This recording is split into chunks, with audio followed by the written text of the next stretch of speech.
ভারতে আরও একটি মসজিদ ভেঙে ফেলার হুমকি দিয়েছে কট্টর হিন্দুত্ববাদী স্থানীয় কয়েকজন নেতা।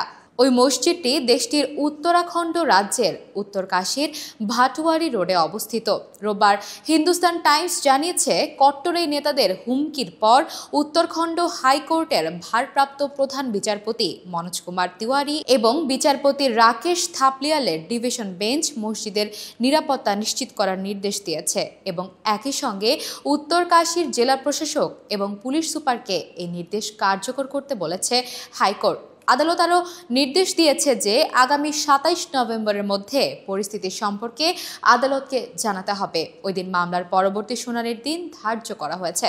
উত্তরকাশীর এই মসজিদের নিরাপত্তা নিয়ে হাইকোর্টের দ্বারস্থ হয়েছিল অল্প সংখ্যক সেবা সমিতি নামে একটি সংখ্যালঘু সংগঠন। তাদের অভিযোগ, এই মসজিদকে বেআইনি নির্মাণ দাবি করে কিছু সংগঠন গত ২৪ সেপ্টেম্বর থেকে তা ভেঙে দেওয়ার হুমকি দিচ্ছে।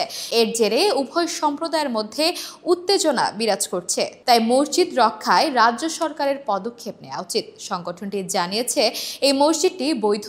এটি ১৯৬৯ সালে জমি ক্রয় করে নির্মাণ করা হয়েছে। ওয়াকফ কমিশনার ১৯৮৬ সালে মসজিদ পরিদর্শন করেছিলেন। এর পরের বছর এই মসজিদটি আনুষ্ঠানিকভাবে ওয়াকফ সম্পত্তি হিসেবে নিবন্ধিত হয়েছিল। তবে গত সেপ্টেম্বরে নিজেদেরকে সংযুক্ত সনাতন ধর্ম রক্ষা সংঘ এবং বিশ্ব হিন্দু পরিষদের সদস্য হিসেবে পরিচয় দিয়ে মসজিদ ভেঙে ফেলার হুমকি দিতে শুরু করেছেন কয়েকজন কট্টর হিন্দুত্ববাদী নেতা।